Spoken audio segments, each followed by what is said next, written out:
Yes, yes. Blessings all round, blessings all round. To the people, we're sending the energies right now to the people watching the show, the love and the vibrations. I'm going to try one more time, like last time, to get the song going. Right on. Yeah, come on. I want to say peace, power, and prosperity to all the people watching this, viewing this. Let the vibrations get your frequency at the right point, at the right time, and everyone evolves like a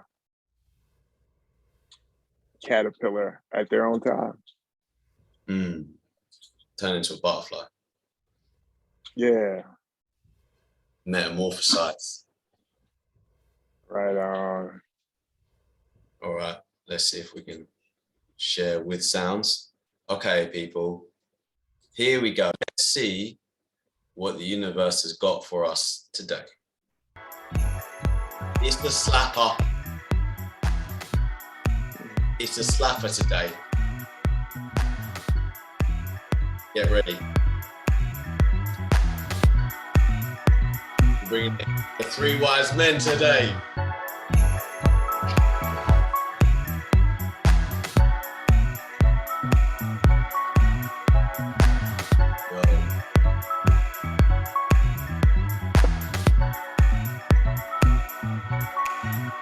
Sending the blessings.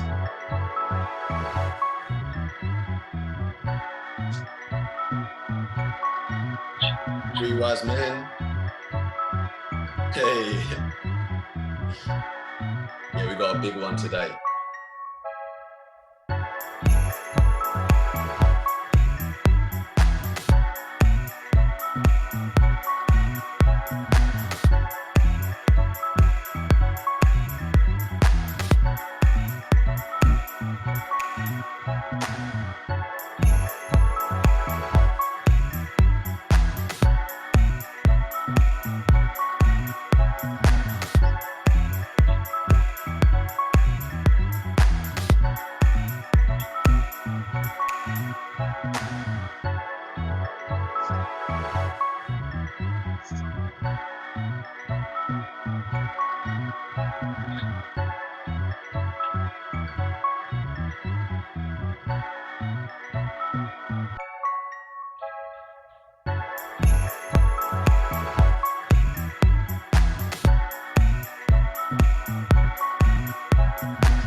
So guys, it's the 8th of March.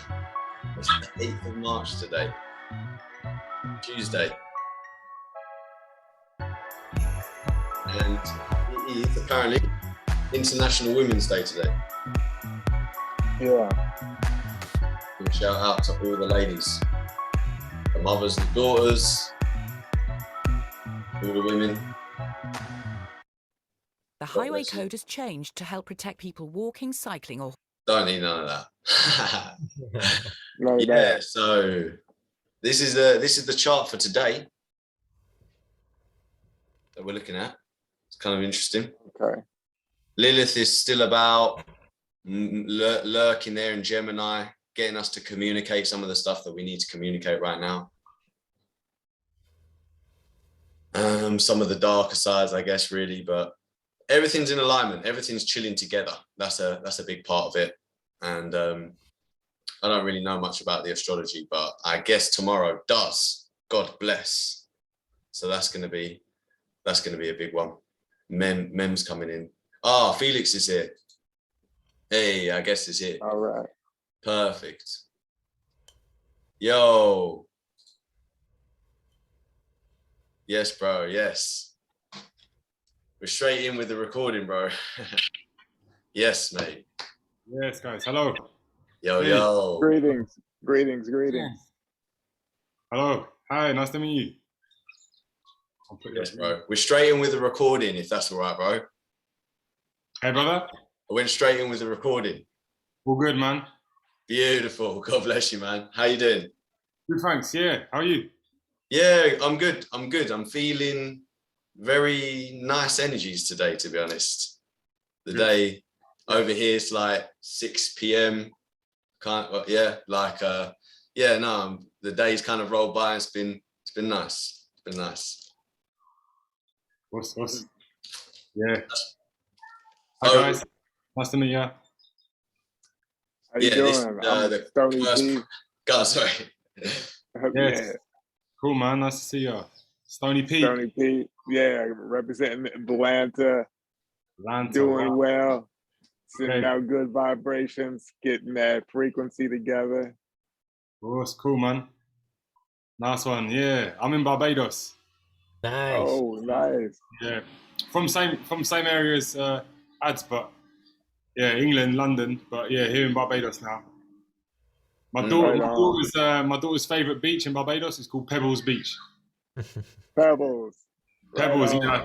I see your name there, Pebbles, right? So Yes, sir. yeah, man. I'm a lifelong skateboarder and artist. I got a little art thing going on, a skateboarding company, and Yeah. that's a little tidbit of me, a creative fellow, adding on in this beautiful thing we got called life. What's cool, man. Yeah. I like skateboarding. I never did it much, did rollerblading, but Okay, yeah, my brother's really big into skateboarding, so I've been around it as well. right on. Yeah. My dad's got a community centre in London. They just had an exhibition all of art on skateboards. Really? Yeah, Yeah, my little brother sorted an exhibition for his friend. That's what I'm really on myself, putting the art on skateboards. Okay, cool. Yeah, I'll show you a link and you'll see them what they did. They look good. Yeah, we can Nice. pull that up, man. Oh man.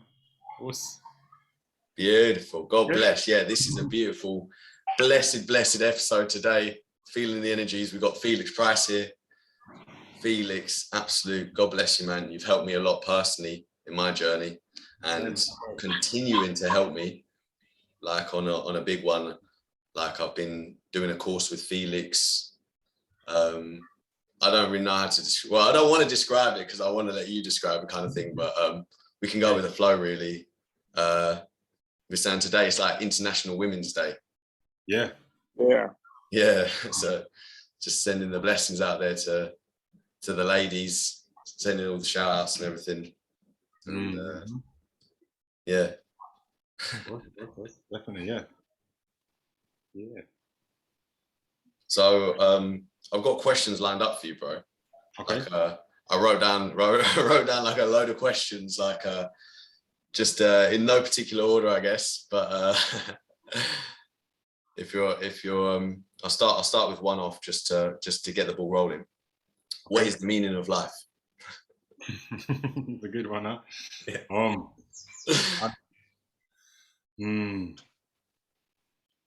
Yeah, that one. The great question. I think it's fun to play with words of how to answer it. And ultimately, the real true answer is beyond words. I feel from myself, states and insights in a realm that are beyond words, but still fun to play with words. That's the art of life. I think the poetry of how to describe it, how to describe the meaning of life through our materials that we have, visions, sounds, our poetry, our artwork. Each person's got their own meaning of life. I think their own unique version.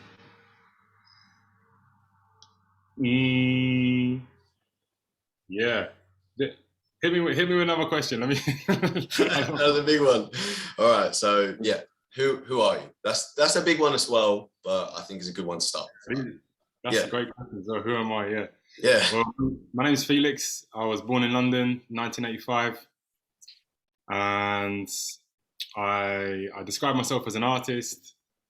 Always been painting and drawing and making marks and patterns and music and creativity, and that's what I'm here to bring to the world. My art, my creation.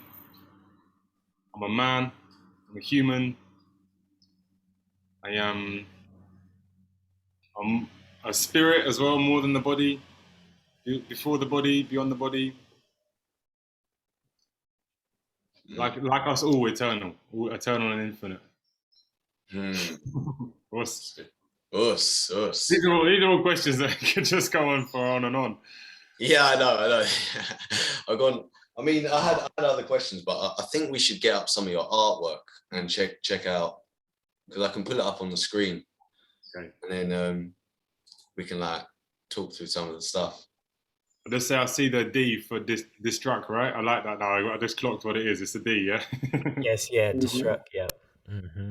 I see, man. Yeah. Yeah, Darian kind of plays with words as well, because you're doing the destruction, and another one of his names is like Cursed Prince. So he's using, Yeah, so disrupt is cursed backwards. So I like playing with the duality of certain words and just kind of understanding the energy on both sides, because I've noticed just by assuming the title, there's a certain energy that comes with it just by, responding to the title. And so it's been interesting navigating. Yeah, that's amazing. I haven't seen that one before. Just cursed and distract. Yeah. There he is. Our website up there. Nice one. Okay. Yeah, this is some artwork, guys. Wow. The Heart Vision, Expanding Consciousness. Yeah. Oh, man. Where are you looking at that at? What website are you looking at? This is my art. This is my art website called Felix Price Art. Felix Price Art. All right. Yeah, these are wavy, man. It's like, it's beautiful. Going into the dream world, going into the, well, it is a language, isn't it? Mm-hmm. Is it .com? FelixPriceArt.com? Yes, please. Yeah, so talk us through, bro, like your kind of the meaning behind some of these. Let's find this one. Okay, let's go with this one, I think. You see at the bottom, you see on the left side, halfway down, that's a cup. And the one above it is a hashtag. The one above that's like a symbol for a person, a man, woman. The one next to it is the phi, the sign, that's a number, a Greek ancient number. The Greeks recognized part of a divine proportion. And lots of the other symbols are more freestyle, abstract meaning that I just let flow through me. So I see sometimes I'm putting in literal symbols from language or from cultures, and a lot of the time I'm just letting it flow as well, and in an organic way. So tapping into the part of my mind that is receiving all the information from all around. So for me, this was part of my journey, was working out what this was all about, because I used to do this the whole time when I was a teenager, and I never knew what I was doing, even up till when I was 24. So repetitive image making and mark making and doodling, another word for it, sketching, drawing, painting. And when I had the first time I drank ayahuasca, I had the visions inside, and as soon as I saw it, that's when I realized, I recognized it straight away as what I've been drawing my whole life. I've been drawing something that I hadn't been seeing consciously, but is omnipresent. So the journeys of moving through the dimensions into other realms, changing, opening up the channels, becoming aware, opening to frequencies, dimensions that are here right now, that are present at all times, becoming conscious of them in the psychedelic experiences. And then seeing these patterns. This is the way I see the other dimensions move in geometric, rippling, rhythmic, like dancing, graphics in the fifth dimensions, when he's seeing alien cultures and alien beings and covered in hieroglyphics and all those patterns. So that's when I became conscious of what I was doing. As I say, I was always doing this, and then that was a big year because I realized, this is what I'm doing. I'm doing this the whole time. But even if I'm not on ayahuasca or anything, I'm just as a part. And I think that's what we all have, whether we are conscious of it or not. That what we are doing as artists is letting something flow through us that we are all absorbing the whole time. But the conscious mind is filtering out so much to create our normal version of reality. I can see the table and the screen and the things, so we can hear. We got the dials way down, like a very small percentage of all the information coming in. But we can, in certain ways, meditations or psychedelic experiences, open up all the filters and see and feel way more than we do normally. But for me, when I paint, I feel this is what's happening. I'm freestyling. That's what I say. Like, I don't really know exactly what I'm doing as I'm doing it. It's like letting something flow through me, like a dance. When we dance, when you make music, when you sing a tune, a melody or something, it's not that we'll make it. Doesn't mean something literal. So like the way things mean something literal consciously, it's abstract meaning. It's like, what's the meaning of life? Infinitely open question. Yeah, wavy, bro. I mean, the artworks are beautiful to look at, and like you say, it's like it is like these realms that we're talking about. So, like, when you're making these, like, is there anything that you do beforehand, like, to tune into the energies before you start painting, or do you just start going for it? That generally just living. Yeah, more of a living thing, really, flowing through. So there's a whole journey to get to the place of beginning a painting. I think that's that's the preparation, really, is just to get the time and the space and the materials and the environment in which it's like you've got free time to fully flow. So setting that up is that's a big part of it. Yeah, so I do loads. the answer to that question, what is it? Do I do something to prepare? Preparation. All life, like constantly. It's all set up for the moment. My favorite thing is being in front of the blank canvas, loads of paint around, and just being able to go for it. And also along the journey, as got family, provide for the family. There's like spinning plates, right? Being an artist, so you got to spin the family providing thing. You got to work out the business of it. Right. Work balancing in multiple, got different streams of income. So I got the spiritual arts, practicing what we're doing the training. That's a big wheel. That's a big cog. It needs to like spin that one. But when you're spinning that one, I'm not painting. do you know what I mean? So. Right. It's like finding the balance, like keep those ones going, and then create time and space to ultimately like spin this one even more. So yeah, lots and lots. I mean, I might take a moment as well, light incense, tune in, meditate, take a herbs, eat some herbs, smoke some herbs, turn some good music on, get a good vibe going, and then begin. Or continue. I got a question for you real quick, Felix. Yes, Tony. Do you have multiple projects going on at the same time? Yeah, got a few. Yeah. It looks like, that reminds me of artwork I do. I would have 4 or 5 different joints running, where I might be on this one for a second, I'm touching this one, I'm coming back. And sometimes if you were to come into my zone, you'd be like, yo, you're like doing 17 paintings at once. That's the energy it gives me. When I look at that work, That's the energy it gives me. It gives me energy looking at it. Yes. Seems Yeah, like, yeah.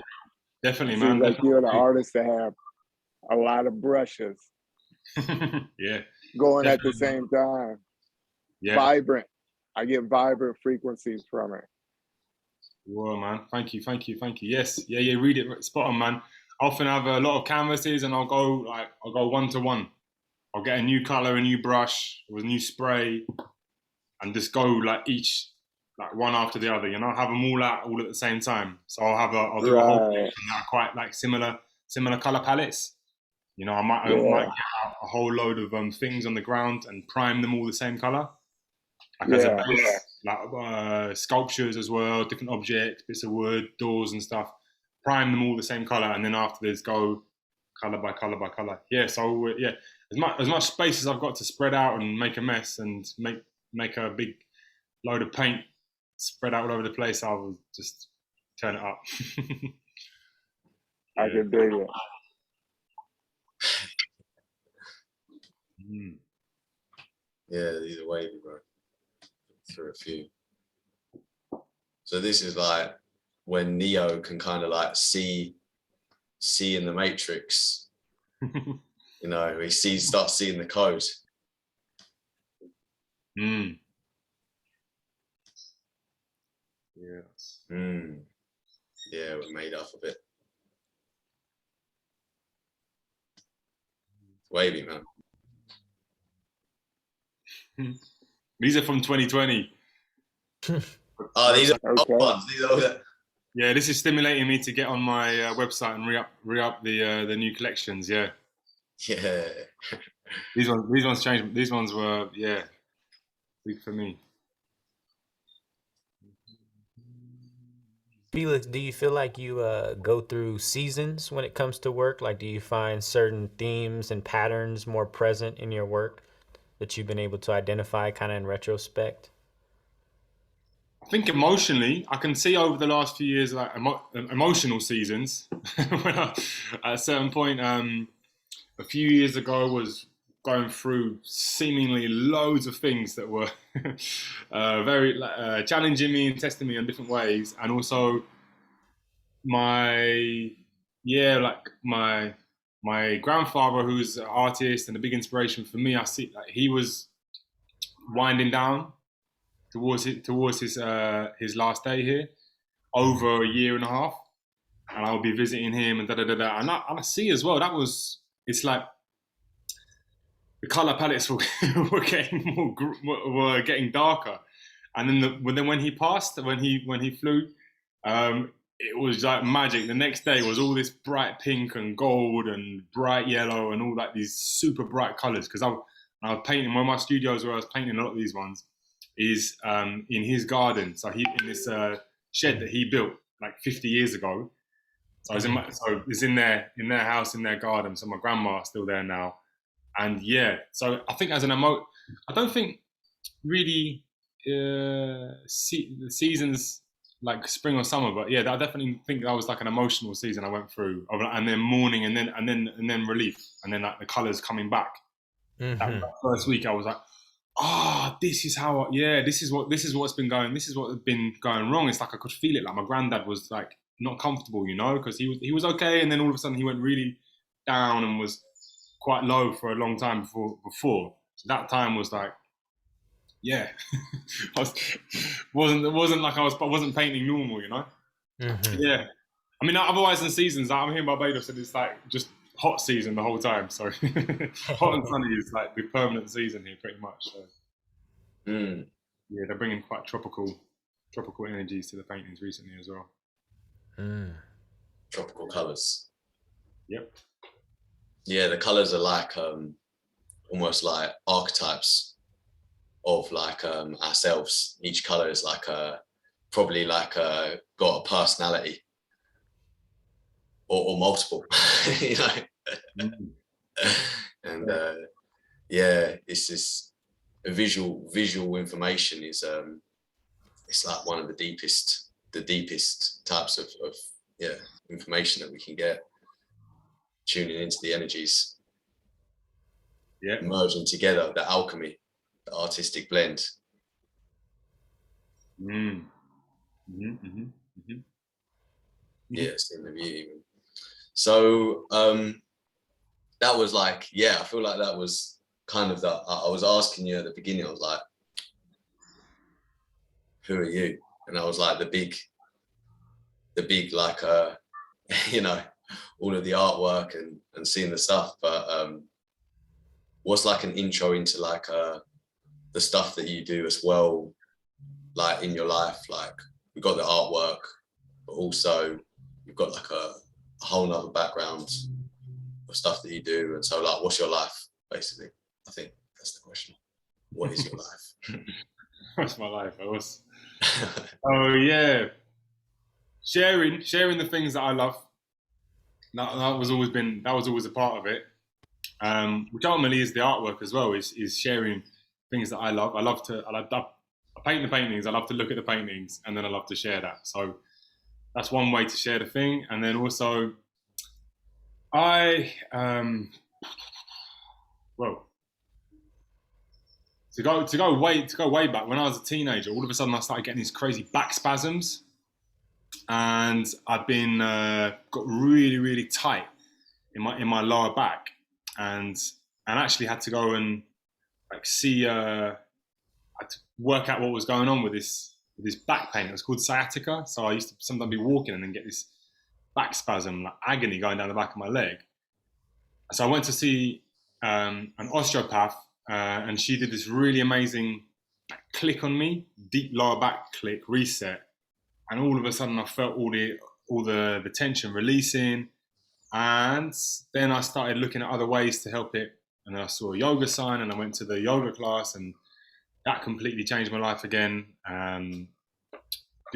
Realizing for the first time how tight I'd become, how much like I was squeezing all these different muscles, and physically and mentally and emotionally, all the things, all simultaneously, like the whole build up of the teenage, all the ups and downs of adolescence and everything, kind of like expressing in my body as this big ball of pain. But then I realized I could actually begin to release it through this osteopathy and the yoga, and then that set me on the path of just keep repeating that, really.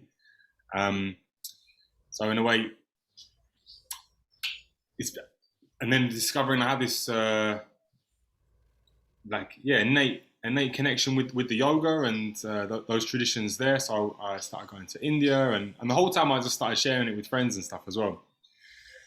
And was always going to the art school, painting, and the sharing of the health and fitness and the meditation, the well-being was always just something that I would just do naturally, and still is really. Over the years, it's become. I've been working out how to leverage the effort to best serve the people, be a productive thing in the world, and yeah, here I am, 17 years later after I began. I worked out the other day, yeah. Right. Of sharing how to stretch, how to breathe, how to relax, how to sit, how to concentrate, how to breaking it down. I used to call it yoga teacher for a long time. Was going India and those schools and everything. And then when I came back to London and started doing other things, calisthenics, martial arts, changed my whole diet, went on a whole complete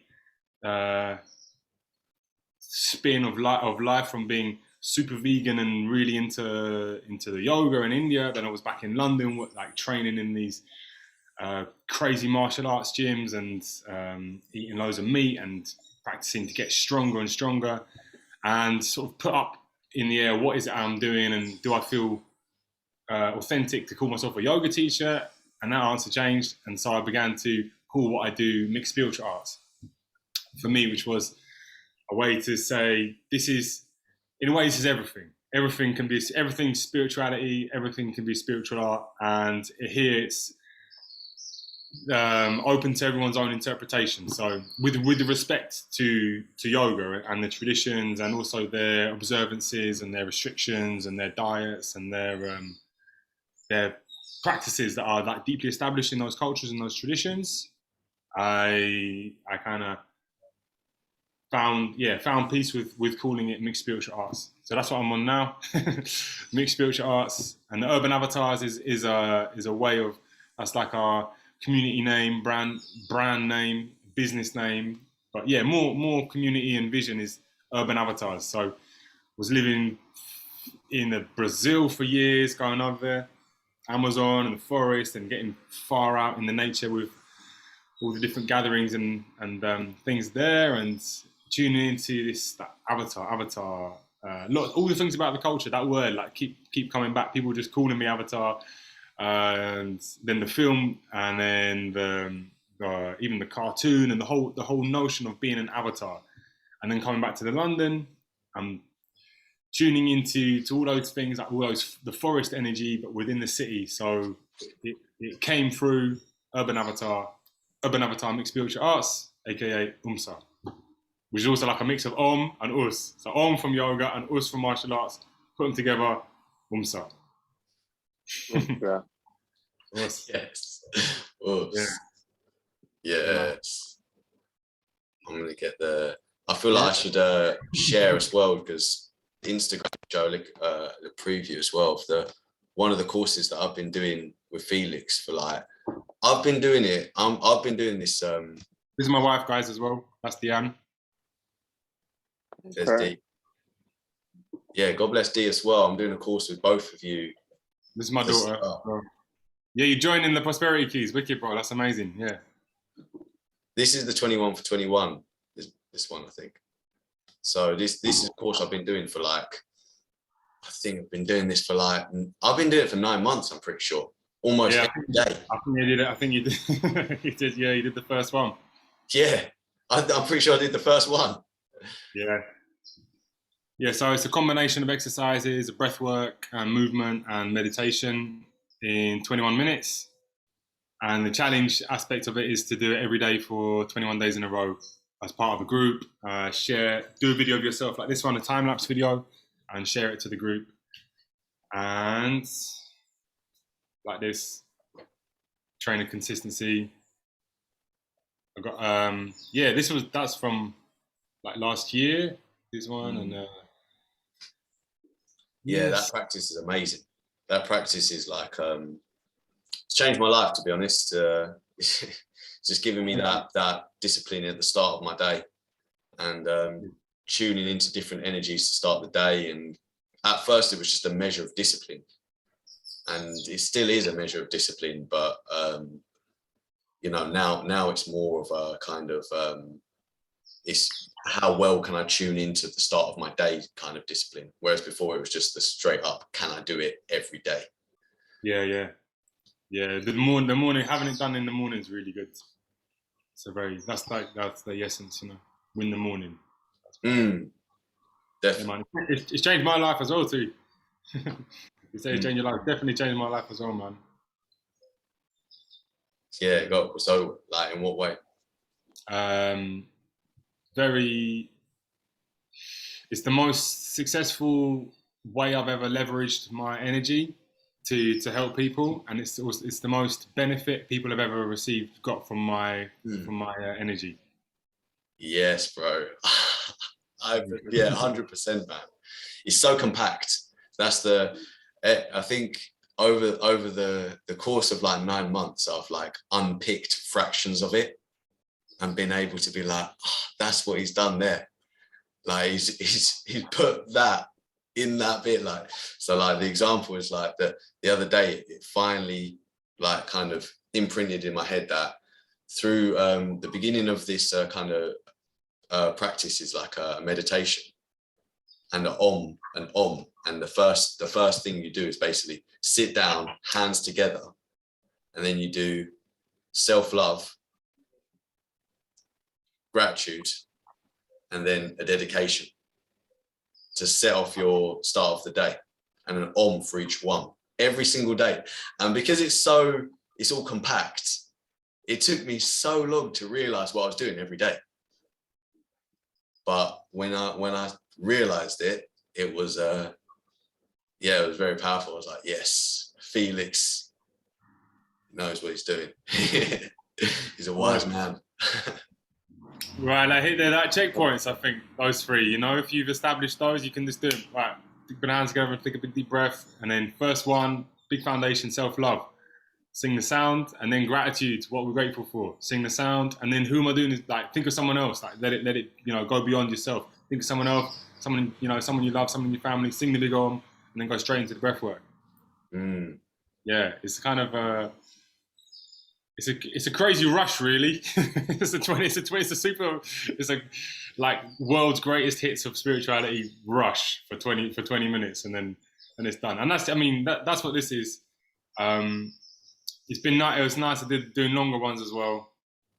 Ultimately, this is this little thing. It's been like it's taking a bit of time to tune and refine and the way to share it, but going forwards. And from before, you know, time of how long you spend doing something can expand, and do long nights or retreats, whole experiences. You've got all of that going as well, right? You've got like all of this is stuff you offer as well. Yeah, this has been. I've been setting up this specifically. Definitely in the last few months, like a lot more concentration just on this, just to get it all up and running and everything, and get the membership and it all easy. Because before I was doing it all in like WhatsApp messages and DMs on Instagram, and like getting people's details and sending them my paper, like long. Possible and was good, but it kind of was reaching a capacity of how many people I could like process, like just to get them in the group and stuff. So yeah, like last month just really nailed down on putting it on this super easy website now with one link, and people just pay, and I don't have to, and they add themselves to the group and all that thing. So I'm got kind of a technological enlightenment at the beginning of this month. So now it's a lot easier. Now it's a lot easier to run. Yeah. That's the whole thing, isn't it? Like these days, the technological enlightenment that's like what's really going to happen. What is going on in this world? What is going on? Yeah, what do you reckon? But God bless, man. God bless that. Now we've all got access to these wonderful courses as well. So it's all blessings. Good, thank you. You seen me go through the stages? Yeah, man. Right, as has been gang this whole time, man. It's been like full support, full attendance, and all and the stuff. The mentorship, remember all those ones last year. Going through, it's like trial and error, isn't it? Been working out the details of these things, but I appreciate. I mean, I'm a full-on student, so for me, I'm just in passenger mode. I basically, being a student is quite nice in a way, because you just get to basically sit back and get given tasks, which you either accomplish or you don't accomplish. Like it depends on the path of the student. And like, but so yeah, I was just on cruise mode, enjoying the ride and learning a lot on the way. But yeah, it's been. I remember the first time I found Felix was a flat Earth chat basically on Facebook. Posted a video that Felix did about, like, it was like a talk on like psychedelics basically, and like at that point I hadn't really I said, oh, why am I making these things down anyway? Like yeah, so I tried certain things anyway, like yeah, like I hadn't really any experience really at that time, and like I was a kid basically, but watched that one, and then basically showed it to one of my friends as well, because I just thought, I was like, I don't know who this guy is, but he seems to know something that not everyone knows, or he's talking about something which other people aren't really talking about, which was it was kind of you were being honest, and you were speaking about like spiritual things, but also in a way that actually can be communicated to the people nowadays. Because yeah, so it just hit home, and I just remember my friend just called me up one day and was like, oh yeah, I'm going to a yoga class with Felix. I was like, no way. And I was like, come on, go down there. And like I'd never done yoga before, I don't think, or might have done like one class, like, and yeah, from then on, it kind of like just triggered something. I was like, yeah, no, I'm gonna do some exercise and stuff like that, like just train my body. And yeah, no, it's been a good journey since I've known you. It's been a good journey. God bless you. Very appreciative. God bless you too. Thank you.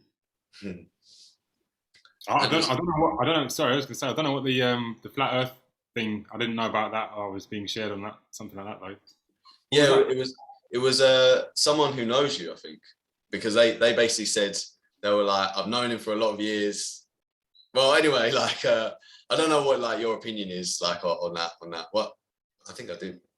What's your opinion on that anyway? My opinion is that it's neither flat or round, and it's also both.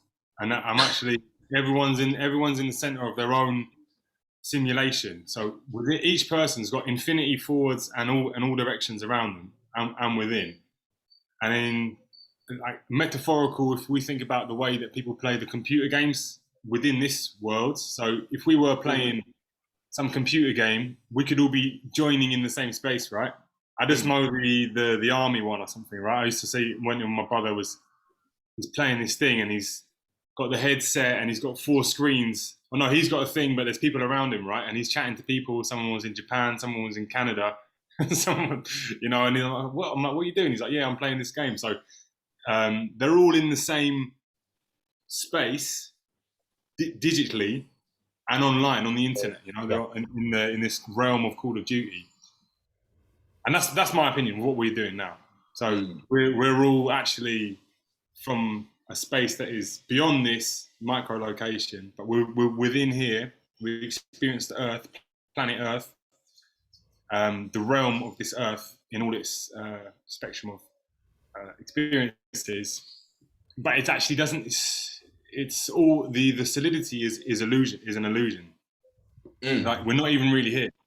So there isn't even an Earth. The Earth is an illusion, but it's created through everyone's own entry into the dimension. So I think I think the thing with the horizon line is very interesting. So there's things that when you see the Flat Earth documentary and there's people talk about the horizon, there's certain things they're like, okay, that's an interesting thing. So I think if within each person's own matrix, own simulation, it's a parallel line. It's a flat line. Like forwards is flat. The simulation doesn't literally go down. It's just that as you move, as you feel like you're moving, the simulation's moving towards you. But the horizon always stays at the furthest that distance away, and it's a flat line. It's a parallel line. But if you combine all the simulations all around, I reckon you get the whole. You get the round. Mm-hmm. So you can keep going all the way. If you keep going in one direction, you get back to where you were. The ice wall and the disc and the snow globe thing isn't what I've seen personally. I haven't seen it like that. So I know that's like a lot of what people in Flat Earth. That's like the image, right? The flat and the globe and the thing. Yeah. I'm more like that's none of that. Each person's just we all got the headset on. We're all plugged in. I'm plugged in right now. I don't know if you guys are. All I know is that I'm within it, and I'm not in on any Truman Show plan. So that's what I keep going back to. Is like, maybe I should be asking you guys. Are you guys in? Are you guys in on this? Are you actors within my film? All I know is that I'm not. I haven't been like set up to come and act in your film like an external character. I don't know. Wow. What are you guys? You guys actors? Is this a Truman Show? Am I dreaming? Nah. You're in it. Right, so you having the same experience as me? We're in the video. Yeah. We're all playing the same game. No, sorry. We're all playing on the same map. We're on the same map, yeah. In a physical sense only, and a material sense. As far as I'm aware, that's the only one I'm willing to say that is the case. Yeah.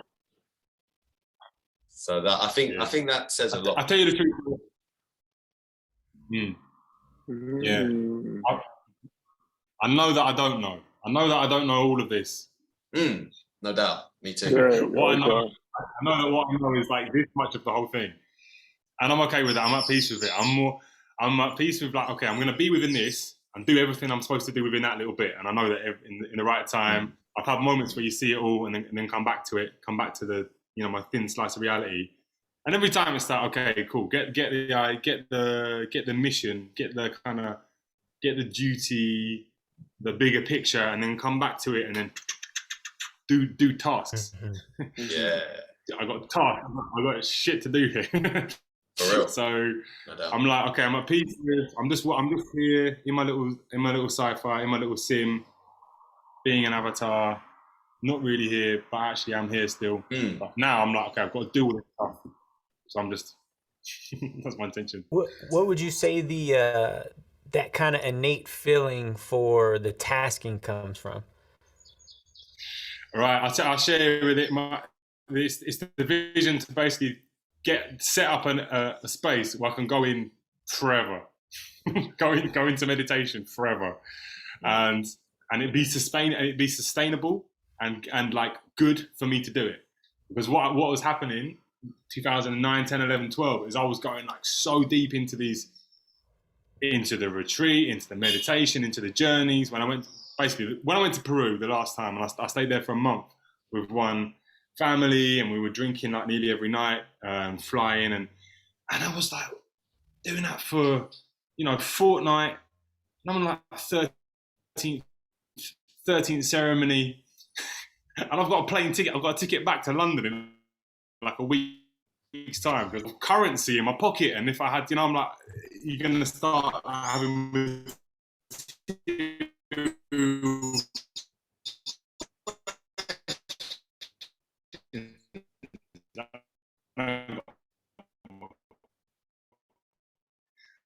my girlfriend compounding, you know. So there's the first night, and then second night, third, 8th night, 11th night, like nearly in a row of like big ayahuasca, like full flying out.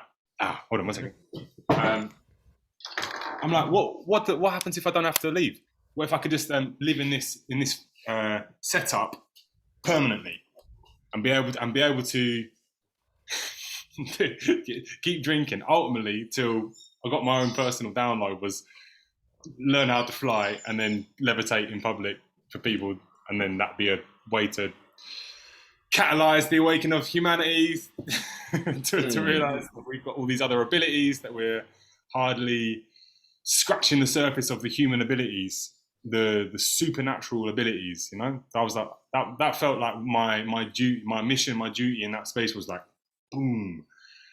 So go back to London and then establish and set up your financial freedom and and you share your stuff to enough people, and then you'll be able to be in a time and a space where all the factors are to the optimum thing, and you know you're being your journey into this space where, you know, breaking the rules of physics and reality are, there's time and a space. It's okay. There's not like a rush and I have to think and stressed about work or money or something. So that's what I've been on for like 10 years is setting up the duties, you know, working out how to leverage the energy, like I was saying, with a lot of ups and downs. My God, the number of wrong, and then like a learning curve of going from just like caveman brain, you know, like that was my true like inner artist is like, I just want to be in a cave with a fire and like bang like sticks and sing and stuff. And then like having to be in London, like, all right, you've got this thing that you've learned, these gifts, and there's all these people, and then there's the modern world, and then there's money, and there's buying tickets, and there's a venue, and there's rent, and all these things. I'm like, trying to be getting it, piecing it together, you know, from my like abstract artistic mind. It's like not autistic, but you know, the bar is like there's a point, right? There's a spectrum. So I'm in the artistic section of the spectrum. And then when you get really artistic, I believe that's just autistic, and you just don't even do anything with society or responsibilities like that. You're just full art mode the whole time. If you like spend time with an autistic person, they're not thinking at all about linear time really, or how they're gonna organize anything. They're like, that is really liberating, spending time with those kind of people. So I think in between them and like people who are like completely on the clock and full thing, there's like the artistic zone. So we find myself here, Mm-hmm. and it's taken me all the years, and then my daughter was born, so that put a whole other different factor on it. I wasn't just wasting up my own energy anymore. I was also like, I've got to sort myself out. I've got to get organised with this stuff, how I'm doing this, and that's what it's been. So the last few years have been that, and like I say, those 21 for 21 changed my life because it's like been finally all the effort and enthusiasm I've been putting into it has been working. Because I used to like wake up at the crack of dawn and go down to the community centre and teach at like sunrise nearly every day for a few years. But to a few people, 10 or 20 was like, wow, it's 20 people. That was amazing. That was a great class. But now it's like 100. The 60 now in the group. Last time was 100, and don't even have to keep saying it. It's already recorded, so it's flowing out. Yeah, it's nice, man. And hearing what you were saying before about like ultimately the goal is just to be meditating forever. And then it was like, really? Then you were like, nah, because then once I meditate forever, then I'm going to levitate forever. I can levitate. And it's like the whole thing was really about bringing up the whole conscious energy of the whole video game. You're right. You're right. That's the key. Is what me and Darren were talking about this earlier. Was the idea of like a video game where we're all playing the same map, and basically you can complete the game and move on to the next level, but the amount of coins that you get at the end of the level is different depending on how many people you save. The minimum being yourself, and then you get some coins. It's like, well done, you saved yourself. It's like, oh, I saved myself and my family. Oh, okay, here's more coins. Like, I saved all of humanity. They're all here with me. We're all together on this one. They'd be like, oh, you're just going to the top level. Like, do you know what I mean? All together. Different ways you could think of it like that. Yeah, collecting coins. Super Mario game. Yeah. Okay. Mm-hmm. Yeah, I remember hearing you talk about that. It's almost interesting too because Go on. No, I was just gonna say it kind of implies that there's like that there is some kind of gatekeeper in essence, or somebody counting the coins in essence. It creates the premise of this overarching figure that has knowledge of the complexities and right and wrong and all these things. So it gets kind of very convoluted very fast, but it's like I always find it interesting because if there is kind of this ultimate authority that we're answering to, then obviously there would be some type of scoring system or some type of gaming system, right? But it also doesn't seem inherently obvious because people are motivated by different things. So different people value different things. So you know what I'm saying? Like how does it tie together that kind of universal concept of value, right? Because somebody might value saving a life where somebody might not value saving that life, right? So it becomes like a subjective thing. I would say that it's just like movement of up and down, basically. In terms of that, it's like, which direction do you want to move in? Mm-hmm. And like that is something that's like shared in terms of like everyone's kind of, I guess you should call it like, it's like the moral compass, but everyone's is just set to different directions, but it's still a compass. I don't know. The ancient Egyptians got a nice one, and they think about when someone passes, their heart is put on a scale with a feather. Mm-hmm. If your heart is as light as a feather, you enter into I'm not even sure how they call it, heaven or the after. You transcend to the afterlife. And if it's heavier, then you come back and repeat. Yeah. Repeat life. See, and I think that concept in itself is interesting because if you think about humans are naturally storytellers, right? So it's like I would say the most powerful tool we have is our ability to create stories. That to me, intelligence is the ability to create models. And I see models as nothing more than stories or predictions for how something is going to play out. So we create these stories for how things are going to play out based upon either feedback of, I picked up this thing and put it down, and this is what happened when I picked it up last time.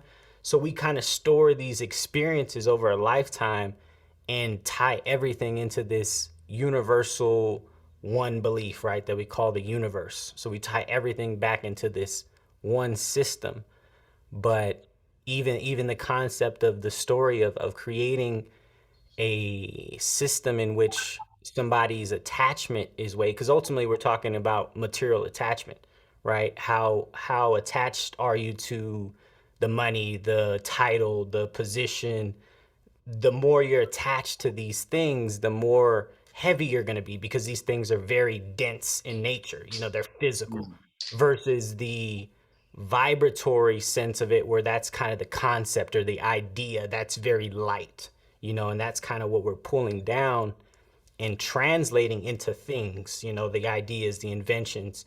We're translating vibration, but ultimately I guess I struggle with the concept of there being some type of counter system, like a universal counter system. I don't think that it exists. I think that it's a story that we created to kind of cope with that unknowing, that unknown aspect of, is what I'm doing here actually meaningful, or am I just exploring? Is this just a simulation of exploration and evolution? Mm. Mm. Whoosh. Indeed. Interesting, man. I don't know. I've got faith. I just feel like it's there. There is that.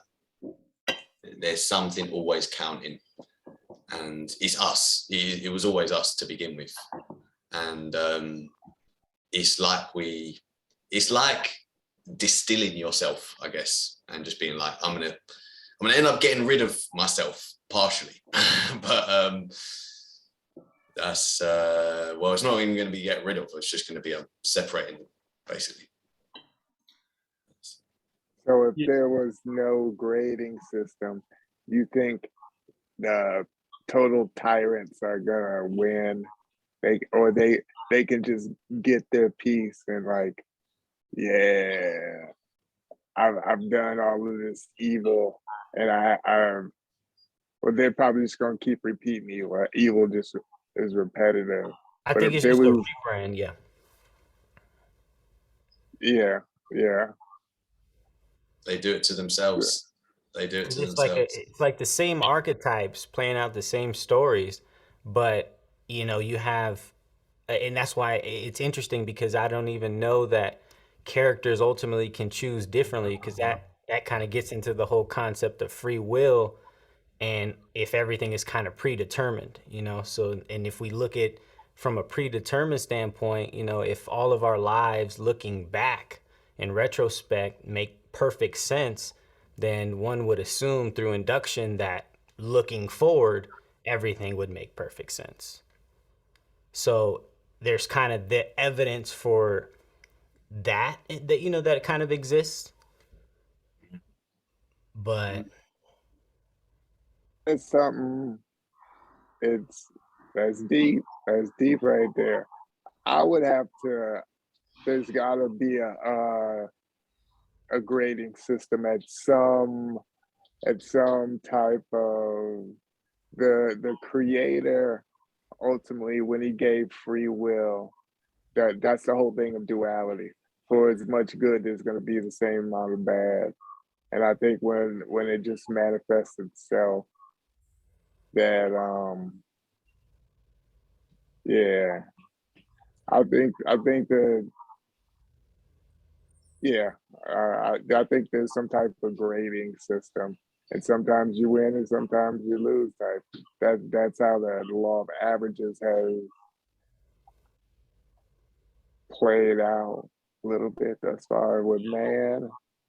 That's something to think about. If there was no grading system, like you don't get any credit for doing good, like doing good has merit from a societal standpoint, But from an individual case by case basis, it's purely subjective what good is, because again, good is determined by a multitude of things: a person's environment, a person's upbringing, a person's programming. For the most important is the social programming. Those are just dualities, good and bad. But I guess another thing that's still a duality is, well, maybe not actually, but two things. One of them is conscious choice, whether it is an illusionary thing or whatever it is. Conscious choice is one thing. And there's another thing, which maybe they're a duality as well, maybe not. But another thing is feeling something. So each person is basically plugged in, right? So what we're saying is this whole thing being plugged in. If you're plugged in, it means a kind of interconnection between two things. So you're on one side and you're plugged into something else. Either way, your conscious thoughts and the feelings that are associated to those, like by whatever it is that's doing, if there is a counting system or if there's not, or even if it's just within one's own personal programming and like kind of predetermined, it is this thing of whole predetermined. It's like even though when you, I'm just thinking of distilling something, and it's like when you distill something, it's like everything is predetermined, of course, but it still goes through the process before it gets to the other product. It doesn't just magically distill itself. It has to actually heat up, then cool itself back down, then go through and separate and drip back down into the thing slowly, drip by drip. Condensation. Condensation. Yeah, it's got evaporation, it's got condensation, it's got the whole bubbling process before all of that, where it starts getting going. Go through the whole cycle. The part before that, where you actually put you take water from somewhere and put it into the distiller. So it's a whole thing in itself. And I think the good and the bad is more like a kind of a compass that can point in many directions, basically. And it's just like, it could be predetermined, it could be kind of paradoxical concepts as well. So I mean, yeah, that was took a whole like swerve on that one. I was like into the different dimensions. I mean, I've got endless questions for you, Felix. I can always just fire them out right now. Oh yeah, All right. So here's a question. Do you guys have any questions before I just start fire? I do. I have a personal question. Felix, personally for me, in 2018, I got hit on a motorcycle and I've been fighting paralysis ever since.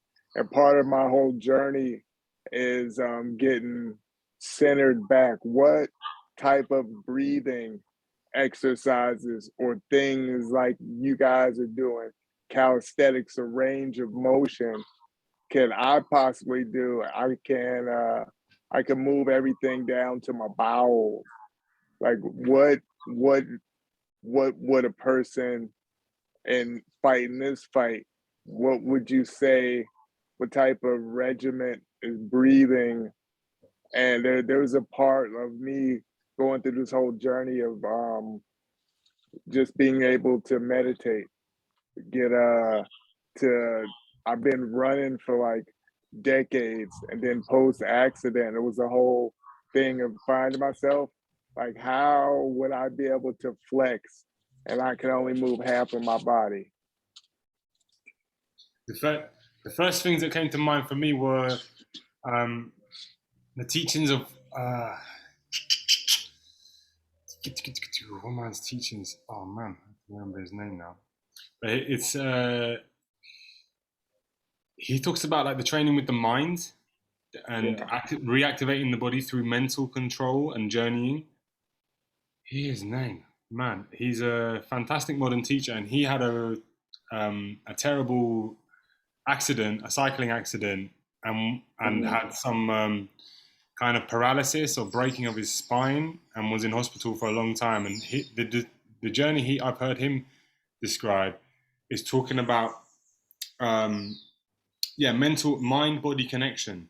So rebuilding the pathways through mental stimulation and journeying and activation, and this, I think he almost described it as like excruciating concentration to basically stimulate neuroplasticity for nerve endings to regrow and reactivate. And he had a whole amazing miraculous journey of going from someone the doctors said would never be able to walk again or something like that, to basically getting himself back to walking, and now helping a lot of people. So his name, I don't know if do you guys, does that ring a bell to any of you guys? He's an American guy, white guy in the 50s or something, probably. I don't know. He's very, very popular and famous. Let me try. I can't remember his name though. I will try and remember. I will find out and send that over. So I just recommend something that that's into the name, but that, and then I also thought of ice therapy. Have you done any ice therapy, deep cold therapy? No, I haven't. Could be amazing to combine that as well. So immersion, ice baths. You know, being in, letting your body go into an ice bath, and that being a catapult straight into deep breath work as a natural instinct. As soon as we get into very, very cold waters, we just do it anyway. We can also just do that kind of deep breathing without being in the cold water. And lots of different traditions got different names for, different their versions of it. And pranayama is an ancient name from India, from yoga, for the breath work exercises. Very popular pioneer of breath work nowadays is called Wim Hof. Have you heard of Wim Hof? Yes. Yeah. Yeah. So I mean, that's like I can explain, and I can invite you on my course where we do it, and I do a guided meditation and all those, and I lead the guided breath work. In a way, what I've put on my course of 21 minutes is a condensed, quick fire version of the Wim Hof method. Okay. It's very simple. Like, one of his simple foundations is 3 times 30 breaths, deep as you can, and on the 30th breath, exhale and hold the breath out. Have you ever tried those ones before? I haven't. Say it again. Fantastic. Yeah, try this one. So, breathing like this.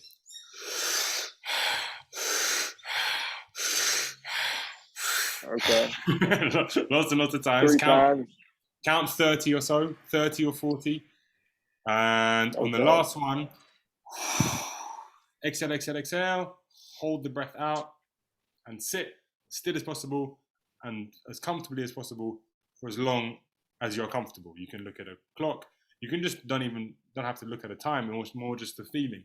But the moment when the body begins to realize that it needs breath, it's a very powerful moment. And then that is a strong gateway into dealing with panic, dealing with stress, staying focused, staying present, calming the nervous system, clearing stress from the nervous system. The intensity will increase, will compound second by second.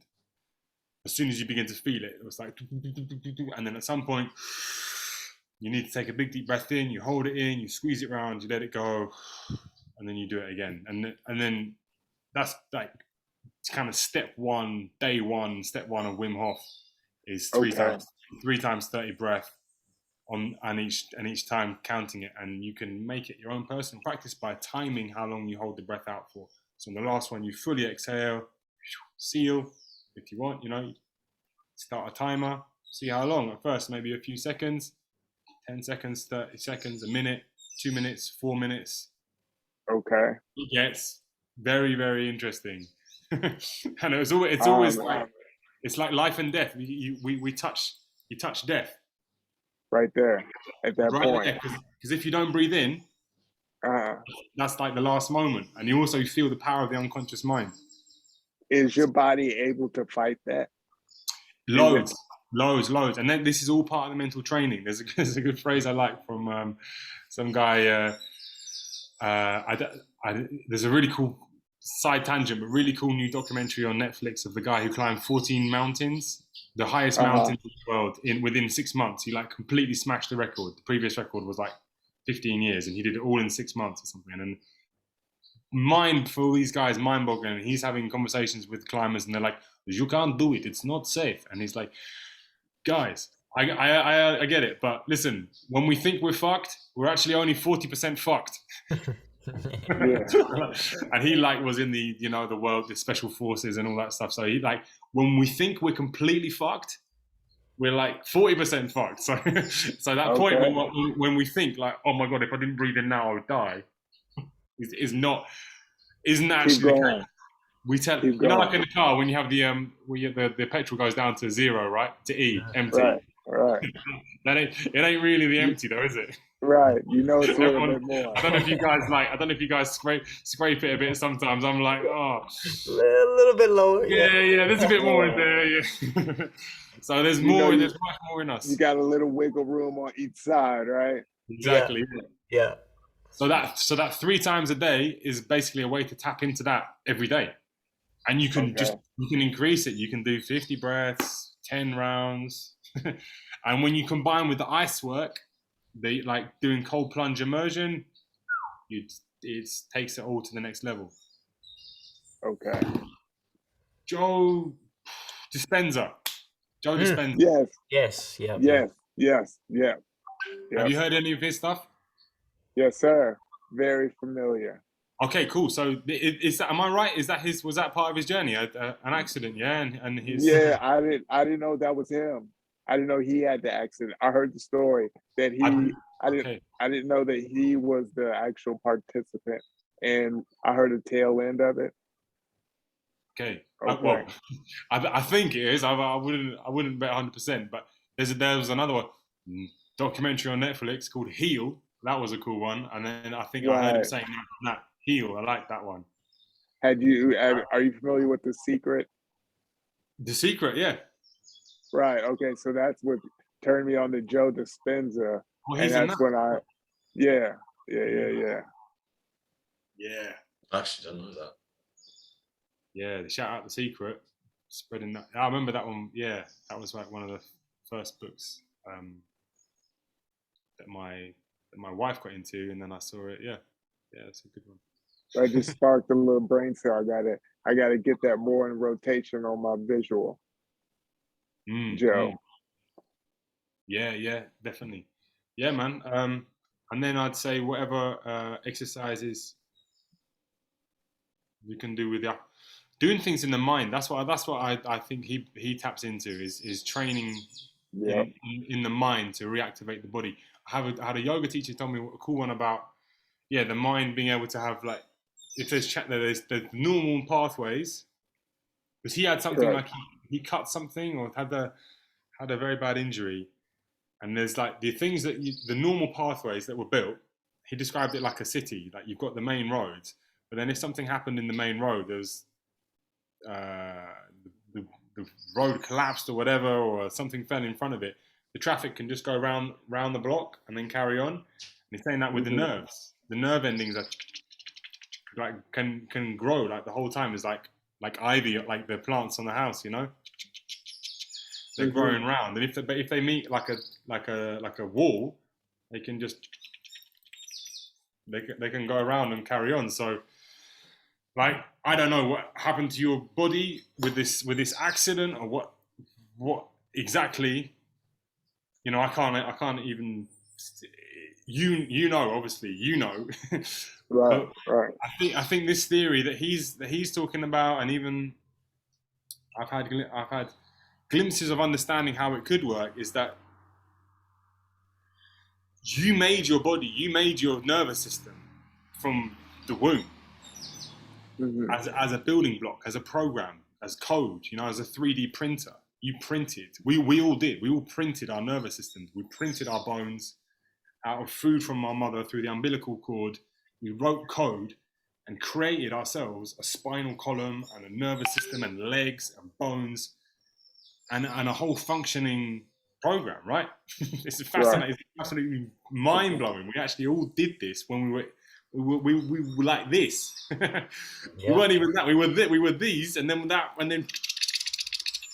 So within us, we have that. We can do that. And then at some point when we were like, 17, 18, 20, whatever, we kind of just something inside us decided that was like good, right? I'm gonna stop growing now. I'm gonna put a cap on that. I think this miracle work, this healing, miracle work they call it, is perhaps just about tapping back into that all possibility, opening up the code, and going, actually, okay, we need to redo some connection. We need to rewire, right? Lay down some new track. Send out some new fiber connections. Lay some new cable connections. Lay some new cables, yeah. That neuroplasticity, I was deep into Joe Dispenza I was in the hospital for like a year. Wow. And this happened 2018. And so I got popped out in 19. I was all fucked up. And probably around 2020, I just was able to get a grip and figure this shit out. Can I throw this one in, yeah? Just as it's flowing through. I always find this one hard, but especially when the thing is more and more intense. But have you heard of the Zen wisdom of like the Zen master? Like the cliche of the Zen master is that when someone comes to them and they tell them something that's terrible that's happened to them, the true Zen master will say congratulations.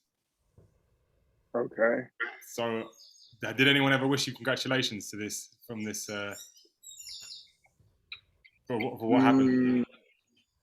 Not verbally. Not verbally. It's a. I find it challenging to talk about that one. I find there's some things that are a bit easier. It's definitely like it's not easy to say to you congratulations. Life is definitely a 180-degree turn from my previous mission. I was locked and loaded and I had accepted how it was going to be. And it's crazy. After this, I've had a crazy awakening. I went from real carnal to crazy cerebral. And the things I worried about then are not the things I worry about now. And it's like shit materialized for me by just thinking about it. And it's crazy. I'm a master student at this point, and the creator just has put me to figure this shit out, man. To figure it had to be a purpose. The easy way would have been to die. Yeah. Yeah. Right. Yeah, definitely. And I've definitely always felt like trauma is kind of it's like the encrypted superpower, right? So it's like if you figure out the encryption key and you unlock that trauma, then you unlock a certain superpower, a certain super ability within yourself. But that only comes through the process of figuring out that encryption. And It's something that is individual to you, because it's a cipher created by yourself in essence. Man, it's crazy. It's crazy. These things. Yeah. Sorry, man. Man, let me just tell you, like previous to this, like being in the rat race 9 to 5, it's a cold twist they put on you to keep you numb and to just be a cog in the wheel of this fuckery. And I had this crazy awakening, this crazy 180-degree turn. And a lot of the resources I was fighting for just fell into my hands. Things that I was fighting and doing the wrong way, just figuring out the power of manifestation. And it's a crazy, this thing called life was specifically catered towards each one individually. You gotta, it's a cold twist to figure this thing out.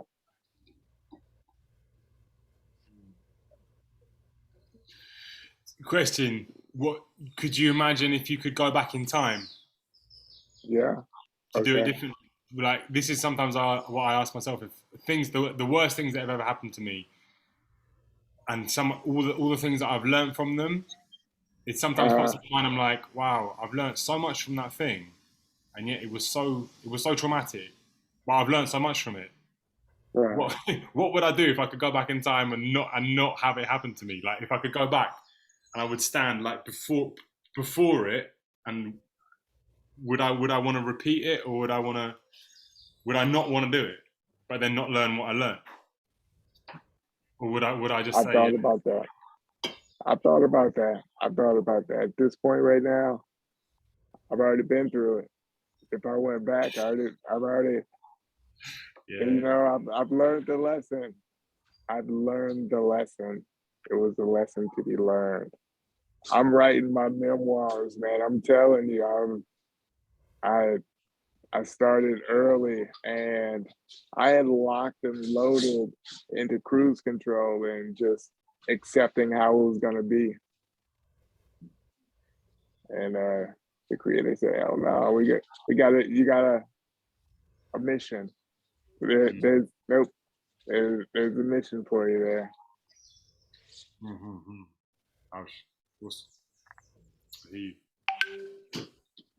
Yeah, man. It always makes me question my own life, and I'm just like, what lies on the horizon in this life is so, life is so always going to throw its twists and turns. And I've always, I've had it all good up until now. I'm just praying for carry on all good, blessings all round, I think there's power in embracing the chaos, because to me, chaos is nothing more than potential, right? So it's like, yes, the situation always has the potential to go bad or go left, but it's like if you embrace the potential of it going right, and things actually turning out better than it expected, something different happens, and that's definitely something that I've noticed, just through personal experience of embracing that chaos.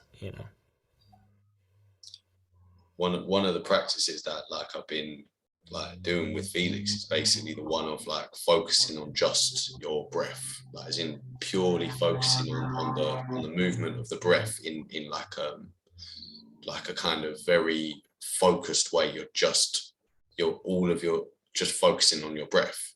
And I feel like there's a key in this kind of being present, truly being, because I kind of realized recently, I thought I was being present. Not even that I thought I was being present, but things that I thought would have been relatively being present definitely weren't being present, because it was I was doing too much of a thing, and it was always with intentions of completing the mission, completing that task or whatever it was, or so just focusing on the breathing is, I guess, really that's what the path, I guess, is how I'm going to describe it. Just focus on the breathing. On the breathing. Well, it's like I think we mentioned it last time about that kind of contract, with the universe, to where when you inhale, that's kind of the inspiration, so you're inspired, and then you exhale, and that's the expiration. You're now expired. And so when you renew that contract with the universe, that's you taking in that breath and then becoming inspired again. So it's each breath you're taking in, that's the inspiration. And then when you're letting that out, that's the expiration. But life is that continuous cycle of renewing that contract through the breath work. It is a cycle, isn't it? Every moment. But it's beautiful to just acknowledge that agreement as well. Acknowledging it. I'm about to totally put that in my regiment, because I'm starting a new regiment. I got a board, I'm putting it down certain times throughout the day. I'm about to do my Wim Hof breathing for sure. part of that getting this thing back. Mark my words, I'm documenting this shit. I'm about to get out this bed. I've done crazy shit. I've turned over cars. I've prison escaped. I've fucking been in burning buildings. I've been shot and stabbed. I'm gonna get out this bed, yo. Come on. Us. Bless you. Blessings. All right. So something that you mentioned earlier, Felix, as well, is like, so what was the same question that you were asking Stoney about what, like, if you could go back, what's your kind of take on that one? If you could go back, would you? No. Me, myself. I mean, No, I was asking Yeah. Felix. you're asking me now, yeah? Yeah, asking Felix. I wouldn't do anything differently, no, in the past. Definitely do things differently from now. But yeah, I wouldn't. That's the answer I always come to. It's like, wow, that's an amazing realization to think. I think the thing is, if we would go back with the information, that's part of the question. If you came back with the same info, or are you mind erased? If we didn't know, it would be the same thing. Once you learn the lesson, if I went back, it would just be to observe myself learning the lesson. But I fucking learned the lesson. It was the creator made it specifically for me. You know, when I tell you, like, dude, I've been in burning buildings. I've been stabbed. I've turned over multiple cars and vans. You jumped out of windows. You know, it's crazy. Like, and to have a hit and run driver, like, it was crazy. You know. All right. So what about this bit of a twist on the question? If you knew it was, like, basically it was all going to play out again, it's all going to play out the same, but you got one moment to give yourself one piece of advice. What would that piece of advice be? I know mine. Go on. What would you What would you say? I would tell myself, it's all by design. Okay. Nice. Okay. It's not over. Us talking about it right now, we are creating, we're writing a program, we're writing a code, we're manifesting it as we speak. As we speak, like wherever your aura shoots out in front of you, you're physically creating that reality. When you turn around, that shit really ain't there. The past didn't really happen. The past is like just a bunch of good memories you had, and it might happen again. It's crazy that this whole, man, I've never, my mind in these last couple of years of knowing this type of shit, knowing the time linear shit doesn't exist. The creator put a cold twist on us, man, you know? And then man himself, when man likes to prey on man, you know that? Then we have to deal with that whole dynamic, good and bad. It's a beautiful journey, though, and we chose it. Y'all all know we chose it. Yeah, I believe that. I do believe that.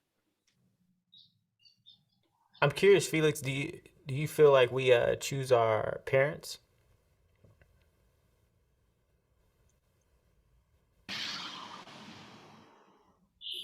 Yeah, it seems to be part of the choosing of everything at some level. At some level, there's something that's choosing everything. Mm-hmm. I never had that personal experience of it myself. I have the intuition leads that way. Yeah.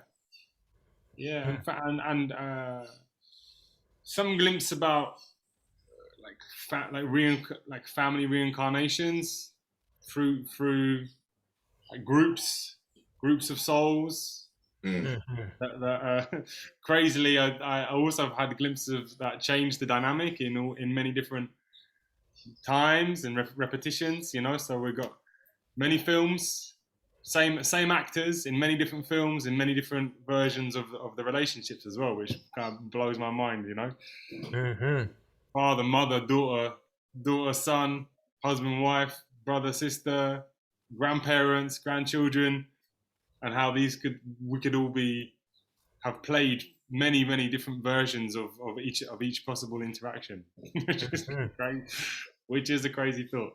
It's a crazy ride to flow along with a little bit, to think about being your grandparents' grandparent, or being your dad's dad, or being your dad's granddad, or something like that. Like just think about it like that. Yeah, but I've never thought about it consciously.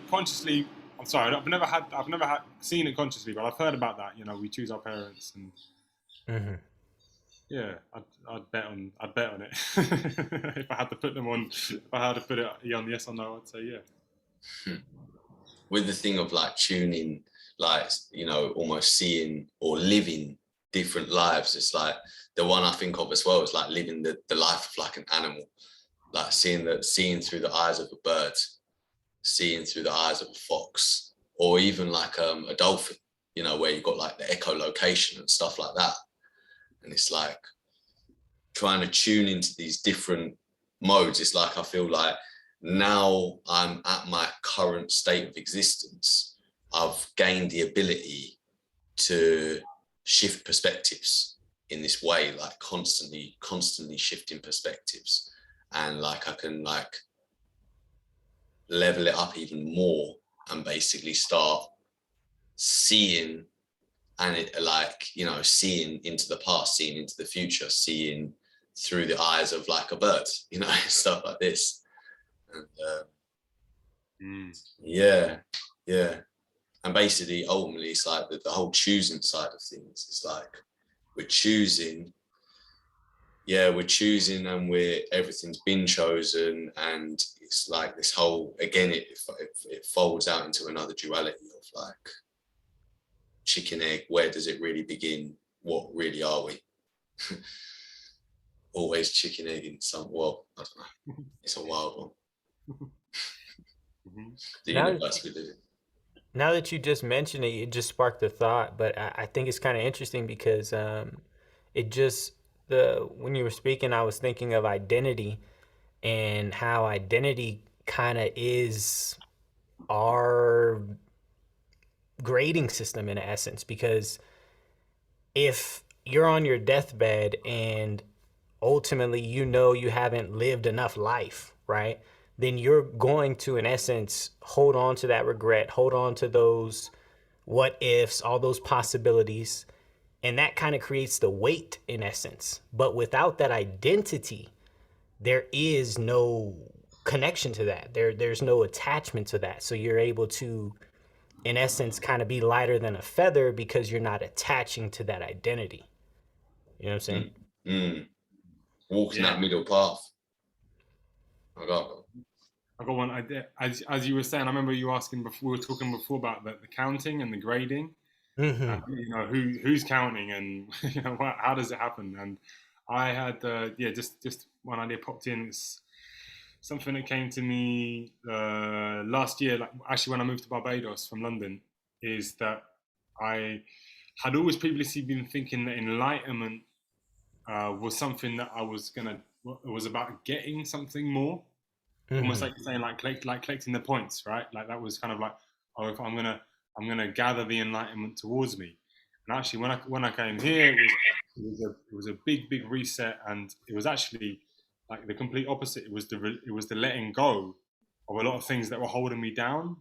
So it wasn't that I was bringing in enlightenment. It was just that I was letting go of these things that I've been holding for 10 years or whatever. Of the stress of being in London, it was like all of a sudden. Some shift had happened. Moving here was a big changer, and all those things that were previously like kind of on me like this, like weren't there. And I was like, this is not that I've brought in something new, it's that I've released something that was previously like holding me down. So I think that's this thing, like you're saying, like the weighing of the heart. It's like all those things that might be on our heart, issues, unresolved, negative emotions from the past, fears, angers, hurt and guilt, and all those like things that weigh us down emotionally, like with our identity. That's keeping us here dense. And as we bit by bit, like release them, let go of them, then we get lighter and lighter to ultimately float out of here. Just in the physical sense, at some point we will shed the body, and at that moment we also shed our electromagnetic body. So we immediately are shedding two aspects of ourselves in our soul's progression, and I'm sure there is much more shedding to do on that soul progression as well, beyond like these different kind of states that we have inside us. Yeah, well, it's like, you know, when you get if you get a new phone, yeah, I've got an iPhone. I don't know if you guys, you can get a new model, but then when you upload to your Apple thing, you bring in the old, like all the data, right? I carry on all the numbers and the photos. You can bring them onto the next. You can have a brand new device. You're bringing the old information onto it. Absolutely. Counter space. And that's kind of how I see myself, is like, essentially I see myself as a meme, right? I am an image. And if you understand the kind of subtext behind the meme, then you understand the meme, right? But it's like when it comes to memes, and this is kind of like a new, it's almost become a like a picture is worth 1,000 words type of thing, where each individual represents an image and an energy and certain characteristics, you know, certain attributes that they may value more so. But it's ultimately determined by the identity. You know, the identity is determining which characteristic, you know, which attributes, which player skills are going to be maxed out and which are going to be limited. You know, this is kind of the purpose of the identity. And I feel like we're going to shed them. That's the thing, though. These identities, as we simmer it down, as the distillation happens, it comes back to it just all being one. Well, and see, that's what I feel like my part of my spiritual journey has been, you know, initially, where like essentially building up into like my DMT experience, to where I ultimately felt like nobody, nothing, but also everything and everyone. So it took essentially me kind of erasing that premise previously, to where it was kind of the assumption of, well, I'm the main character and everybody's an extra. And then through having that DMT experience, it showed me, no, I realistically don't matter. I'm nothing in the grand scale of the universe, but I'm also everything. So it's that paradox and the duality of understanding, yes, you are important, but no, you're not important, you know, because there is both. And you have to, you essentially have to acknowledge the both, you know? To me, that's kind of what the quantum essence is about, stepping out of the duality and into the quantum. The quantum acknowledges all aspects, not just the individual one and the zero, but together also as a unit. That's it. It's like how the transcending happens. I imagine it as like basically the first one we got to transcend is like the physical and the electromagnetic, and it's almost like part of that is just like merging them together. The next one is the astral body, and then like an animal soul, and then you've got to transcend the astral and the animal as well, and merging them together, the same as like once they're merged and you see them as one, then you see like the bigger picture, and it's like you can leave that behind as well. And then it just kind of moves on through more stages of like ultimately merging together these dualities, heavenly union. And that's what I feel like, exactly what you described, I feel like is the micro to macro expression of like a sperm's journey, right? So that's what I feel like we're just continuously doing. We're essentially doing the exact same thing we did to get to the egg initially, except our perception is different. And so the things that we're seeing are familiar in essence, right? We're still making our way to the egg in essence, but that's the sperm's journey, you know, and so we're kind of seeing it played out on the macro scale, the bigger scale, but this is what's happening. This is kind of the loop that I see happening throughout all of humanity, all of existence. Yeah, I hear that one. That's good. Yeah. All right, let me throw another question at Felix then. So, I mean, okay, what about advice for the people? Advice for the people. That's win the morning. Definitely. Okay. Next one was, I can't read my own handwriting, guys. I need to go into my computer notes. Okay, so this is a bit of a tough one. Okay, but I'll throw it out there. It's like, do you classify yourself as anything in particular? Artist, beautiful. Nice. Oh, okay. All right, let's get into this one. This is a very good one. So your whole opinion, well, let's start off like your diet, you already told us as well, is like, you just said, well, what is your diet? And let's get into a little bit of the philosophies behind it. Describe as omnivore.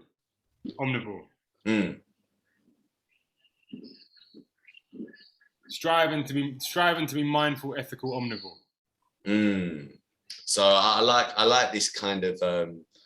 I want to talk about the spiritual side of eating meat as just a vegetarian, because when a vegetarian vegan kind of approach to it is, from my viewpoint, it's actually kind of similar to the meat eaters one, as like to why you'd eat meat. Big sacrifice for me as well. I think it's about what can I say? I'd say it's about the art of sacrifice. If I'm answering now, top of my head.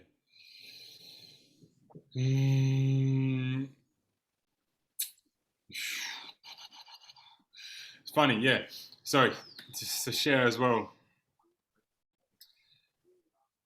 It's something very. I've got so much like personal experience with it, and to share about it ultimately. I remember last week you were saying that you wanted to ask me about it. It's actually stimulated me to speak to a few other friends, and I'm doing a podcast on Thursday morning all about this. There's a few friends that I was over the years friends with over the years, and there was a point when we were all vegan and we were super into veganism and vegetarianism, and we opened up a vegan cafe and we were going to all these events and everything about it. And then over the year of 2018 and 19, we all individually stopped being vegan and started ate meat again and continued to eat meat since, and haven't really spoken about it like that publicly much. So you asking me about this, I'm thinking, oh, okay, I'm going to talk about this. So what I said to them, I said, hey guys, I'm going to do this podcast and my friend's going to ask me about this. I feel like we all have like a very interesting perspective on this. Let's do a deep dive. Let's like each of us all say like all the different things that happened over the time of when we first went vegetarianism and then when we went into veganism, and how we saw it from all these different angles and different perspectives, and share our piece. Because I feel like in a way to open it up, it's a long conversation. I can say briefly that it felt so strongly like the universe led me to it through different things that happened, and God knows I did a lot of conscious actions to do many things to maintain it, and held it for a very very long time beyond comfort. beyond and even beyond my own rationality of situations, and I was very linked with it, with my ego, with my identity of what I was labeling myself, and it got to a point through injury and through kind of a desperation, an energetic desperation, that I changed. I made a decision to change and try. I was at my wife's grandma's 100th birthday party in Barbados. The first time I came to Barbados, it was her grandma's 100th birthday, and she had a big celebration. There was like 300 people there, and they had a massive buffet. And I'd got injured like a couple of months before, so I hadn't trained. I'd broken my ribs, and I was like kind of recovering, basically, like physically. And I've been being vegan for nearly 5 years. And that year was all long story, but I was very, very like beaten down, like spiritually as well. I had a crazy art chaos with this gallery and this collector, and it kind of spun me out and ripped me off, and I was like down on everything. And I'm at this big birthday party, and they're doing the big buffet, and I remember they were like serving me, and I was like, okay, I'll have the rice and the vegetables, standard, my thing, and I'm just saying no to all the things. And then my father-in-law was like sat on the table of honor or whatever, and everyone was bringing him the foods, right? Bringing the plates of food as like a guest, because he's the son of the whatever. And then he had this plate of food, and he wasn't going to eat it because he'd already had some or whatever. And he was literally walking over to the bin to put it in the bin, and it was like chicken and fish and the salad.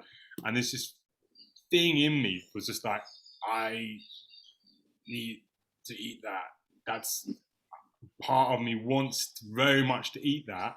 And what was always like been the block was like this ethical line I didn't want to cross about supporting the animal industry. I was so determined like not to cross that line. In that moment, he was literally going to go and scrape it into the bin, and I was like, hold on, like don't scrape it in the bin. If you're not going to eat it, I'll eat it. And also it was like about joining in with the family, which felt like a big thing as well. And yeah, it was just like, and it was strange. It was so her birthday as well is the 11th of November, and she was born on 1918, which was the day the Second World War ended. So it was like this peace. It's very interesting. They're having all these celebrations about the peace, and this was like the first day, and I just went, and I crossed it, and I ate it. And as soon as I ate it, it's like this, something went in my muscles, like I could feel it like replenishing me, and I was like, oh fuck. I was like, oh, because I could feel how much my body was like, and I was struggling, man. I was struggling. I've been hit hard. I've been hit hard that year by a lot of things, and yeah, to bring it in, and I did it for like, yeah, just that one time, the glimpse, and then I went training the next day, and it's like all my muscles were like, boom, like I could feel it, like it lit up my whole muscular system, my strength system again, was like firing. And then I tried again to go back. I was like, okay, well, I'll only do this freegan thing. If it's there and it's being thrown away, I'll get it, but I won't support the industry in any way. I'll keep my ethics clean. And then this thing with my granddad happened. So then we went back to London. It was like midwinter, and I just felt like my level that had got picked up by that meal was going back down again, like winter in London. And then my granddad went into hospital, and I was going to like visit him in hospital and like trying to like help him stretch and move and do some physiotherapy with him and stuff. And I just felt like completely fucking exhausted. I remember one time like going to the supermarket and like thinking like, what am I going to eat? I stood in front of walking past the fish. And it's like this gut instinct of like, if you eat that is going to give you a lot of energy. And I'm like about to go and visit my granddad upstairs, and I'm feeling like I was on about like 3%, and I just was like, fuck this, I'm just gonna surrender my ethical status that I've been so carefully like curating and cultivating over the last few years to say that I'm a good person because I don't buy anything that's got animal products in it. I'm going to buy the animal product, I'm going to eat it, and I did. And as soon as I ate this like smoked salmon. I was like, I'm like pumped up, charged up, refreshed. I'm in the elevator, like I'm eating in the car park. I'm in the lift going up the stairs, and I'm like, and I'm walking into the hospital, and I'm like, right, granddad, let's do it. Full body massage, all the joints, get him moving his legs, get him sitting up, get him breathing, which was like energetically was like pushing right against the tide, because he was almost like, you know, like spiraling out. And I'm in a ward with like all people that are like on there, like right on the edge, really. The vibe is very heavy, you know. So I'm like battling some very stagnant energies, putting in like a lot, like from my heart, you know, because from big heart connection there. And then basically just got in a pattern with that. So that it was so successful the first time. And I'm like, right, I'm coming back to the hospital again the next day. What am I going to do? I'm going to repeat that. And I did. We ate more fish, and then I went and that revived him. And over like this sort of two week period, I was having this little secret fish eating journey, and going in and like doing all this physio with my granddad, and then kind of got him out of it, got him home, got him back to walking again, and all this stuff. And I basically just began to notice how much stronger and more energy I was having by eating these animal products. Albeit I was super conflicted about my own sort of ethical thing that I've been building up over the last few years and stuff, and you know, not telling anybody, you know, not telling like any of my friends or something, having it like as a little personal thing. I was just like, I'm just doing this. This is what I'm doing right now. And then I did it, yeah. And then I think I did it through Christmas as well. And then in the new year, I have this thing called Veganuary, which is like in England they do that, which I'd been part of like the years before, like a thing about to encourage people to go vegan, like Veganuary, go vegan for January. And I was like, okay, what I'll do is I'll just do this until then, and I'll go back to veganism for Veganuary. I'll go back to what I was doing before. And I did like 3 days, and on the third day, I just felt so bad. I was like, I don't know how I'd so quickly changed my digestive system or something about it, but I was eating the same things I was eating before, and I felt shit. And I was still trying to do this therapy with my granddad. And it just got to the same point. I was like turned up, I was exhausted, I was fucking knackered. I had no energy to go and like do this like healing on him, healing and encouragement and all this sort of stuff. And I just was like, right, I'm gonna eat the fish again. I ate the fish again. And that's also when I said I made like a public announcement on my Instagram and to my students about, okay, this is what I'm doing. I'm not a bit, and eggs. I started eating eggs again as well. I'm eating eggs and fish. And then I got this big like experience of all the people online like writing to me, oh, there's like full spectrum. So from both sides, but like the vegan side of like, whoa, no, you did. And it's funny, I did it like I dropped this post on a full moon one day, and then just before training jiu-jitsu, I was like doing martial arts and stuff, and I literally pressed post and then rolled for like an hour or something with all the guys and went in deep, like some full strong session, and then pulled something really strong like in my back. When I finished, like had this like ache in my back, and then I open up the phone and see all these messages and stuff. Oh, sorry, 1 second. Seeing all these messages, but it felt like the feeling I had from the training was like I've been cut in the back. And the feeling from all the messages was like a stab in the back, like psychically, you know. It was like, oh fuck, like, oh, I could, like, I was feeling that. I know it was because I'd wrestled crazy with this guy and done all this super deep jiu-jitsu, but simultaneously that this was happening on the digital psychic level. So to be honest, after that I was like, right, oof, this is a very strange experience. And what I'm going to do is I'm gonna hold this for myself. I'm not going to be shouting all about this and telling everybody, because I can tell it's so sensitive for so many people. It's a charged subject. So to be honest, since then I haven't really like shouted all about it or anything. I think it's a very interesting subject, because it's like, again, it seems like such a clear division that has been, there's almost like an agenda behind it now, because when over here we're just seeing like McDonald's is vegan, this is vegan, like it's like now it's being adopted by the mainstream, and because it's being adopted by the mainstream, there's more of a clear division. Like they're literally, like you said, there's this whole thing called veganuary, where it's like, look guys, like start doing this practice, and like yeah, I don't know, it's just something I've been reflecting on recently. And basically for me, the healthiest person I know is my mum.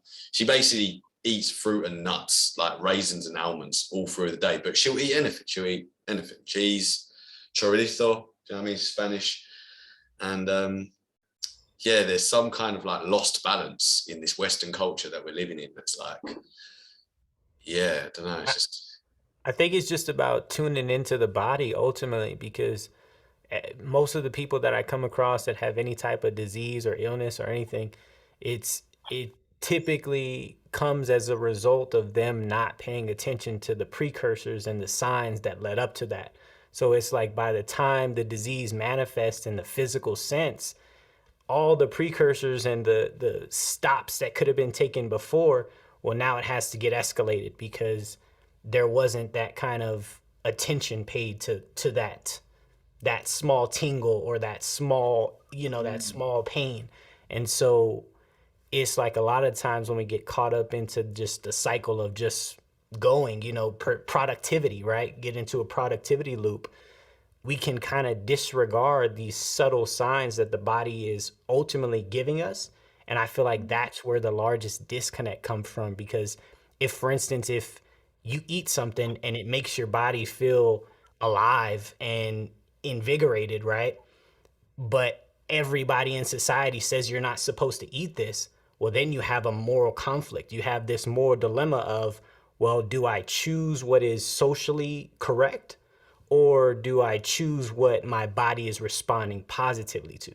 And that's a very, very, it's a hard path to walk, because you have to have radical self-confidence in your body's ability to operate in an intelligent sense, right? You have to trust that your body is the most advanced piece of hardware, and that your software or your belief system is what's holding it back, not the actual hardware, not the body itself, but what you're programming it to be capable of. Definitely. So it's putting me into all kinds of personal conflicts as well, that I'm like considering it myself. Like for me, I've started eating eggs again recently. It's been like a kind of bubbling thing for a while, and I just love omelets, and so I'm gonna go have an omelet for dinner today. Just spoke into existence right now.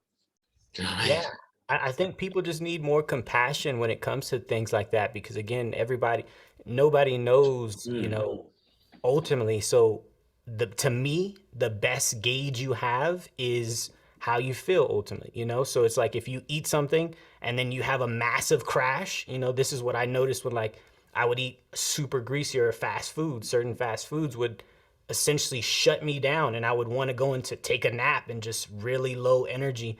And once I noticed this, I said, okay, well, that's not something I want to consume unless I want to feel that way.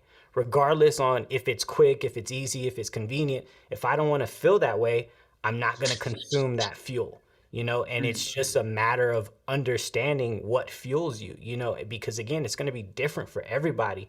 And there is no right or wrong way, to think that there is a right way again, that goes back to me to where it's just, that can be invalidated in so many different ways, because our existence is subjective in itself.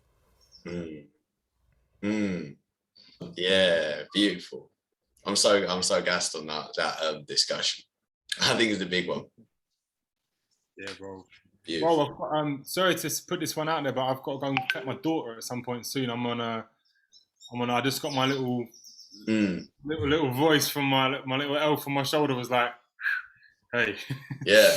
No, you got things to do. You're not in infinity. Like, oh yeah, I've got to go and I've got to drive, do a bit of driving soon. Not like second, but like yeah. We could do like a last minute question fire. Yeah. I mean, let's see. I mean, some of them maybe they're not easy, quick questions, but let's see what's going on. So, like, advice to anyone looking to start the creative work. Drawing a day. Set an intention. Do a drawing a day.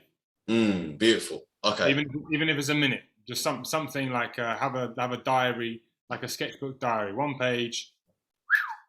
Take some time, just do a drawing, something like one piece a day for a year. Nice consistency. Yeah. Daily practice. All right. World affairs viewpoints. Oof. Man, massive one.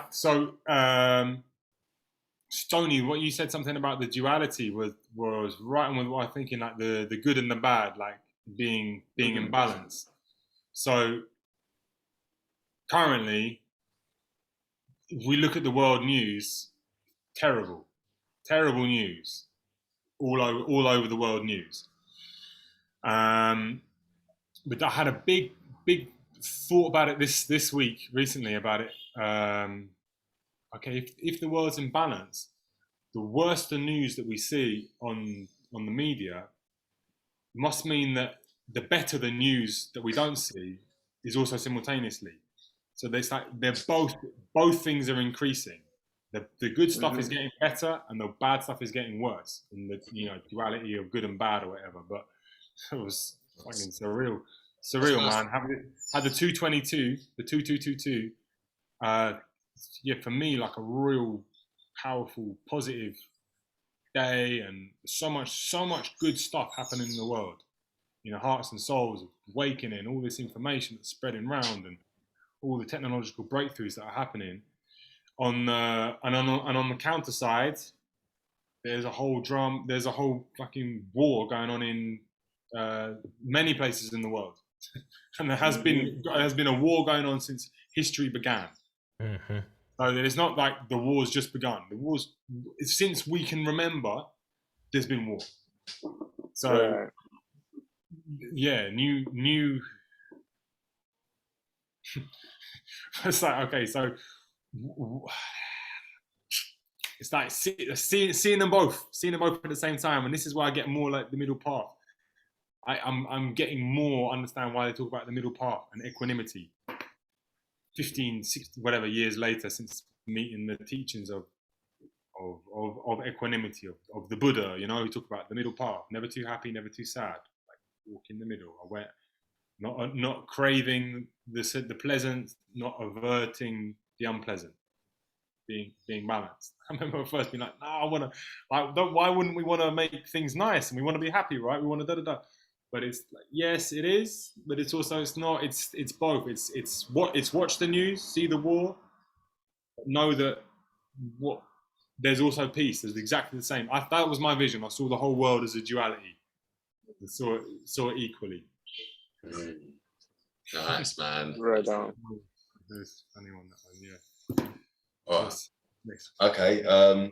All right. So if you've got a time machine, you can go anywhere and any time.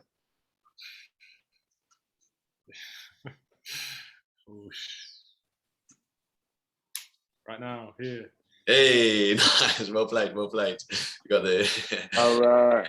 All right. Any like music shout outs for the people, for you? Like, what's the music? What's the vibes? I'd say the big music shout out is learning to play music ourselves. Tune into your inner musician. For years, as someone who for years didn't play music, didn't sing, didn't freestyle, didn't rap, didn't play guitar until I was 28. And then I started learning guitar. Started practicing even just like 1 minute a day. And after a few months, I could play a thing, and then I could bash about a few chords. And over the years, 10 years later, nearly, I practice. You know, I love singing, playing guitar, and like freestyling, like learning how to to make up songs. That I would just, you know, encourage everyone, if they've tuned into that already, keep it going. But if someone hasn't ever tried to sing, hasn't ever tried to make up a song, a melody, make their own music, buy a guitar and practice 1 minute a day for a year. Nice.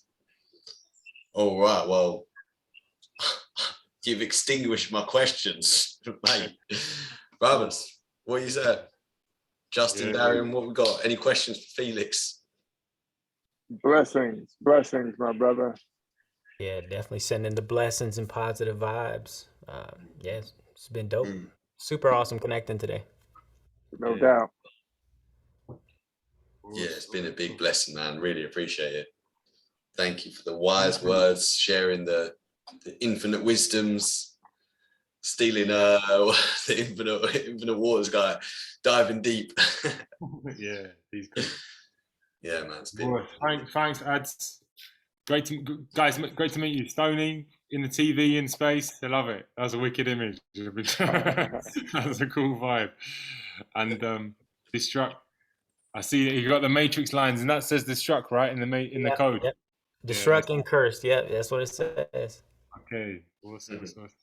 Yeah, I really enjoyed this. Thanks. I didn't know what it was going to be like. I've been so busy, guys. Thank you as well. Apologies for my couple of times of having to change it, but yeah, I've been in like super loads of stuff.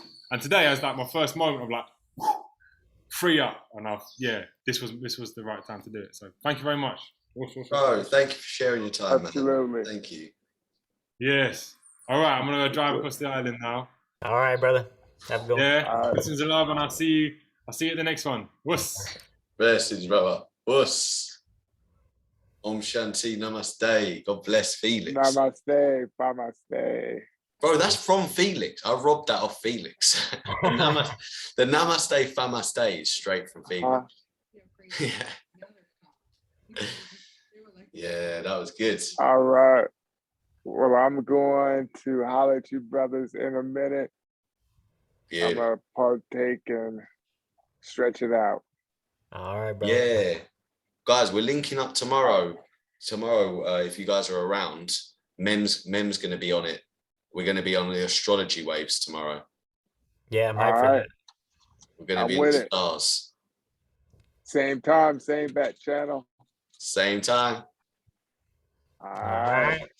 Beautiful. Love is love. Big love. All right, brother. One. Hey. Big love, big love. Shoo, shoo, shoo, shoo, shoo. Do the last one. Blessings to all of the people, all of the spirits in the east, the spirits in the north, the spirits in the west, and the spirits in the south, the spirits in the sky, spirits of the earth, and the spirits within. Sending love to all of you. Blessings, peace, big aloha, om shanti, with the blessings, Sending the love.